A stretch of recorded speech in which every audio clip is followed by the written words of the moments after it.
UTS clips চ্যানেলে আপনাকে স্বাগত। শিখুন আর এনজয় করুন। আর একটা হয় লেজারের মাধ্যমে করা হয়, এই বিষয়টা কি?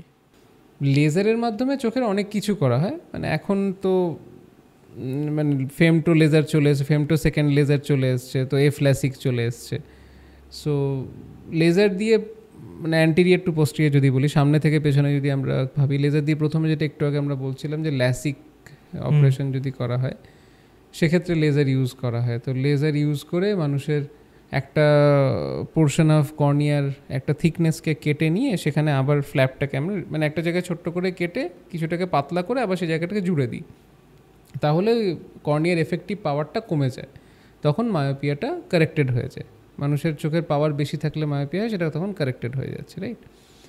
এবার এইরকমভাবেই আমরা যদি এর কথা ভাবি,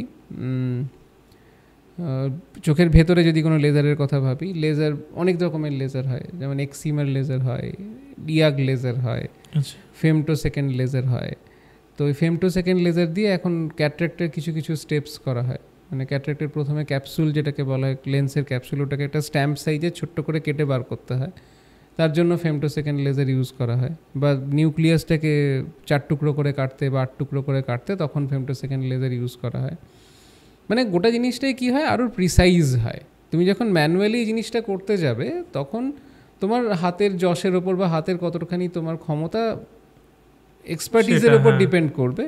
কিন্তু যখন এই জিনিসটাই তুমি মেশিনের হেল্প নিয়ে করবে তখন it will be exactly perfect হবে। প্রপার হয়তো হিউম্যান হ্যান্ডসেও হচ্ছে, কিন্তু পারফেক্ট হবে, যে গোল মানে গোলই হবে, ওভাল মানে ওভালই হবে, বা ইনসিশনটা আমি যেখানে দিতে চাইবো এক্স্যাক্টলি সেখানেই পড়বে। This is precision surgery. মানে হিউম্যান হ্যান্ডসের প্রিসিশন হয়তো তুমি 80% পাবে, আর যদি এটা মেশিন ইউজ করো তাহলে ক্লোজ টু 100%, 99.99% তুমি প্রিসিশন পাবে। এই ধরনের সার্জারিতে লেজার ইউজ করা হয়। আচ্ছা, লেজারের মাধ্যমে কি এই ভিশন ফেরানো যায়?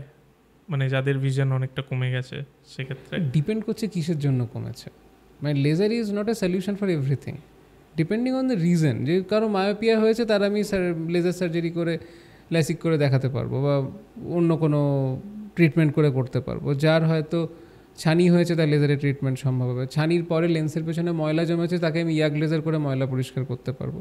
কিন্তু এরকম ব্ল্যাঙ্কেট কিছু হয় না যে সমস্ত কিছুর জন্যই লেজার ইজ দ্য সলিউশন। এগুলো কিছুটা মার্কেটিং গিমিক, যে লেজার দিয়ে সলিউশন হয়, কিছুটা গিমিক, কিন্তু সব কিছুর জন্য নয়। It has to be case specific.